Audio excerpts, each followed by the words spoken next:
Number one, you give the Ukrainians the guns that they demand. Right. Number two, you impose strict new sanctions on the Russians, or neither of the above. What's going to happen? I think it all rests with what Angela Merkel says in the White House today. Germany has finally figured out how to win World War I and World War II. It's not with bullets, and it's not with tanks. It's with banks, and it's with exports. Germany needs to export. Now, to export, you need wealthy countries to buy the stuff. You need political and economic security in those places. Angela Merkel does not want to pick a fight with Russia.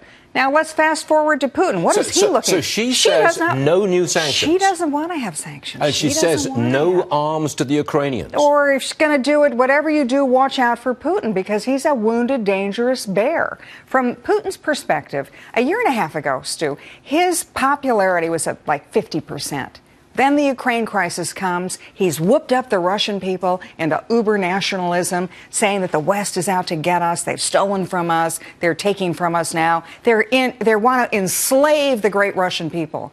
Where's his popularity now? 80-90%. He needs an enemy. Why? Because his economy's getting worse. But bottom line is, I don't think he gives up Ukraine. He's won in Ukraine. Yeah. He's won in Crimea. Yes, for sure. We're not going to take serious action in the future against Russia, leaving open the possibility that the Russians will go after the Baltic states, which are members of NATO and which we are committed to defend. Aha! There is a look. Here's the detail.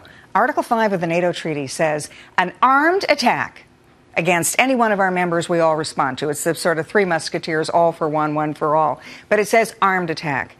Putin is claiming that in Ukraine there was never an armed attack. These were Russian volunteers. These were people who didn't have Russian insignia. That's his deniability.